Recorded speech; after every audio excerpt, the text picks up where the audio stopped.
Olá pessoal, aqui é o professor Paulo Henrique, da disciplina de Floricultura, Paisagismo e Jardinagem, do curso de Engenharia Agronômica. Hoje a gente vai falar um pouco sobre as definições e a floricultura no mundo. Primeira definição que a gente vai falar é sobre paisagem. O que é paisagem? É essa foto que vocês estão vendo aí do lado, mas qual a definição de paisagem? Bom, paisagem é um espaço, extensão territorial, que é possível ser abrangida em um lance de vista, ou seja, o que eu consigo ver em um olhar. Então, tudo que eu consigo ver em um olhar, a gente chama de paisagem. E a gente sabe que o homem promove modificações na paisagem para atender suas necessidades básicas, que são abrigo e alimento, principalmente, né? Então, basicamente, a agricultura transforma muito a paisagem e também a construção de casas, e a exploração de minérios para a construção desses abrigos também. Jardim. Bom, o que é o jardim? Qual a diferença de jardim e de paisagem? Jardim é a representação idealizada da paisagem, ou seja, é como cada um ou cada civilização desejaria que a paisagem fosse. Então, quando eu chamo de jardim é porque é alguma coisa que eu estou tentando trazer para a minha maneira de ver como perfeição. Tá? É o local que pode ser percebido pelos 5 sentidos. Como assim? Bom, você vai estar lá, você vai interagir, você vai sentir os cheiros, gostos, né? Você vai conseguir interagir com essa paisagem da melhor maneira possível. É dinâmico, isso é importante, por quê? Porque o elemento vegetal ele cresce, assim como qualquer outro ser vivo, e muda, né? E está sujeito a um ciclo biológico. No Brasil a gente não tem muito essa questão de diferenciação de ciclos, mas a gente pode ver na foto aqui do lado, né? Algumas estações do ano de uma mesma praça aí, ó, estão vendo? Né? Então a gente tem estações onde eu tenho mais flores, mais frutos, né? Onde as folhas caem ou caem completamente, a mudança de cor. Então isso também tem que ser pensado quando eu vou desenvolver um jardim.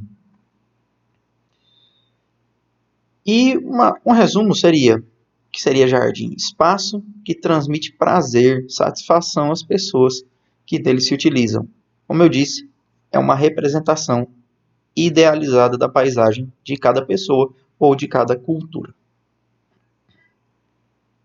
E plantas ornamentais? O que são plantas ornamentais? Qual a diferença delas para as outras? Basicamente, são plantas que servem para enfeitar o ambiente. São basicamente para adorno, para enfeite. Cada planta possui seu valor estético, né? E cada uma tem características que chamam a atenção. Algumas pelas flores, outras pela disposição das folhas, outras pelo caule, é um caule escultural bonito, e outras pelo perfume agradável.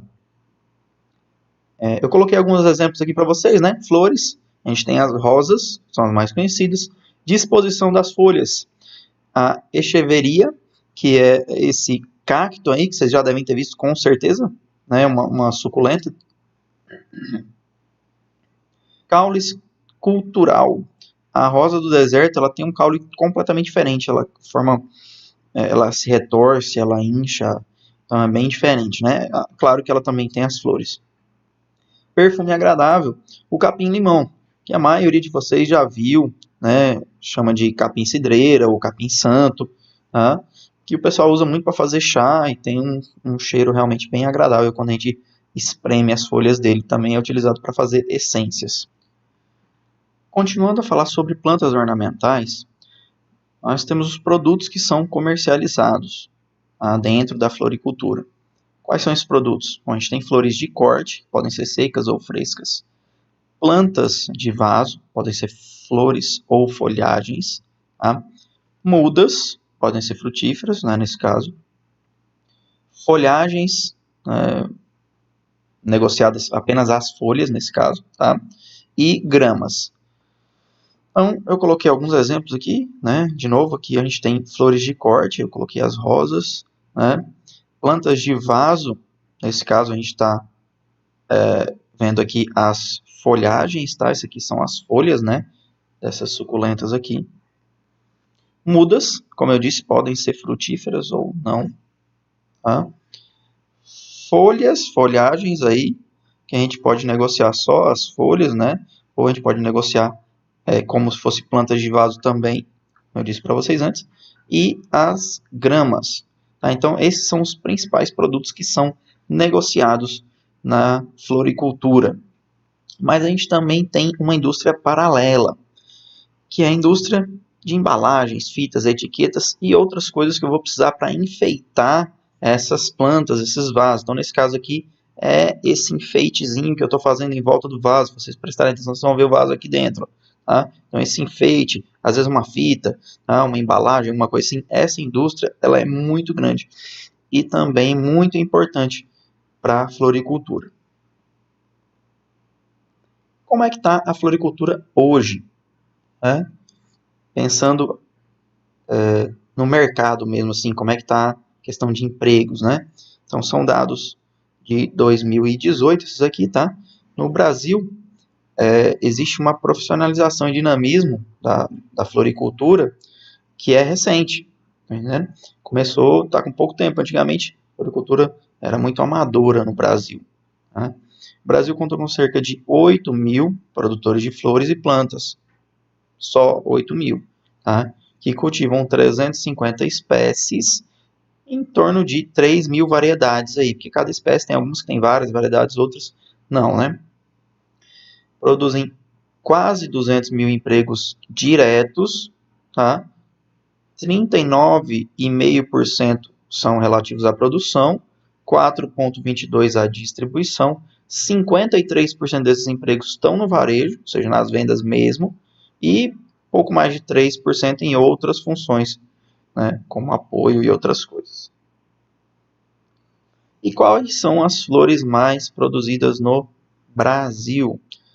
Bom, as flores mais produzidas são, entre as flores de corte, a gente tem rosas, crisântemos, altremerias, lírios, lisianthus, e as em vaso a gente tem principalmente as orquídeas, onde a Phalaenopsis é a maior, Kalanchoe, crisântemo e antúrio. Então a gente tem uma foto aqui de uma rosa e uma foto de uma orquídea Phalaenopsis, para vocês verem aí a diferença.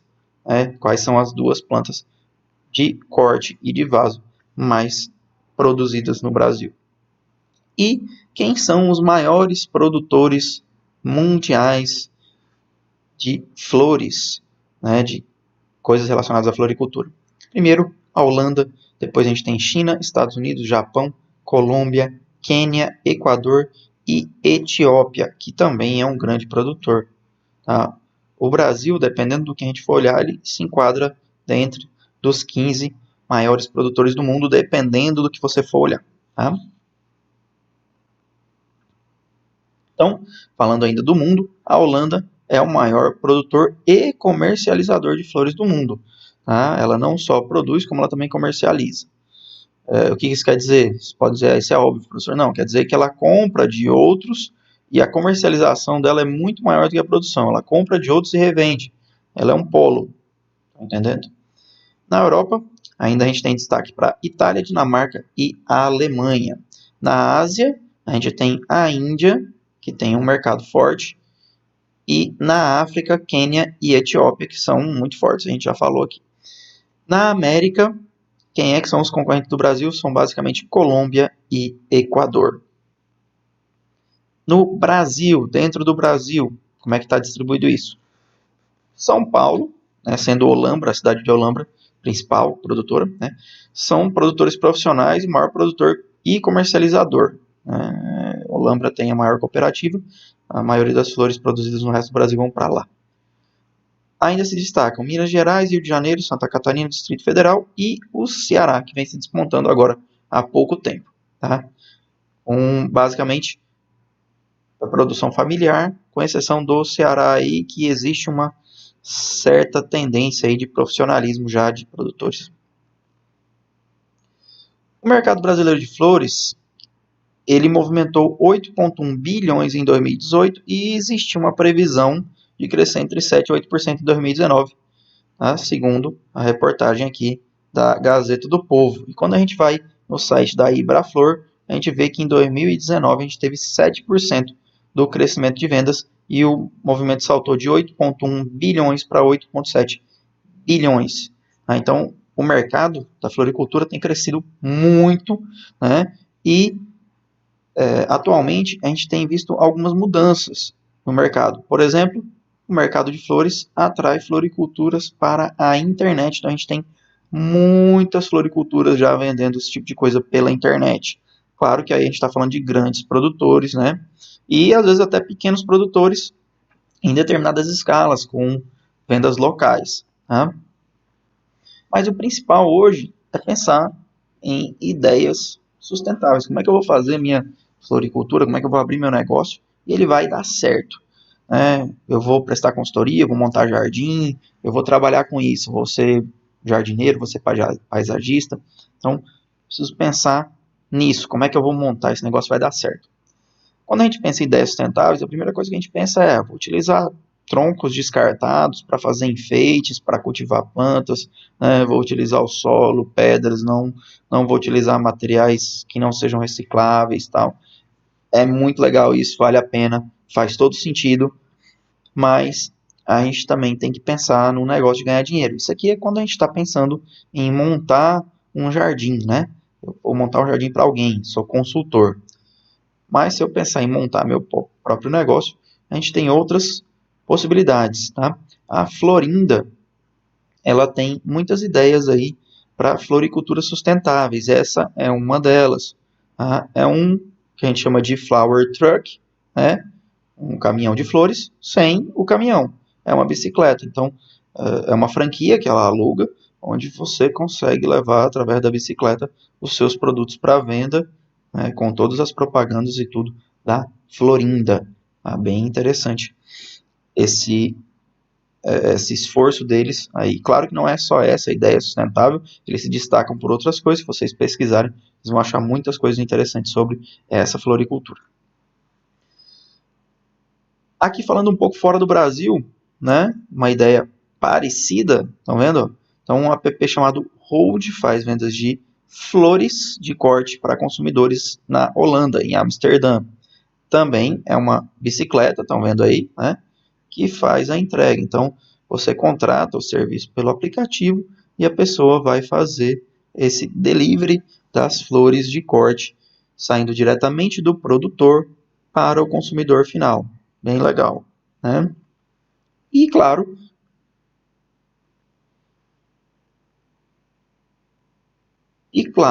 o nosso comum flower truck aí, né? Meu caminhão de flores. Aqui a gente tem uma reportagem da Globo sobre esse casal que montou numa Kombi aqui o flower truck deles e dizem que estão muito felizes, que conseguem sobreviver muito bem desse negócio aí.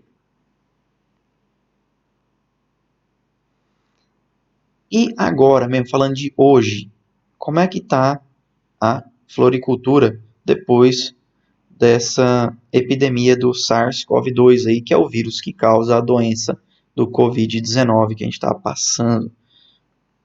Então, está um pouco complicado, certo?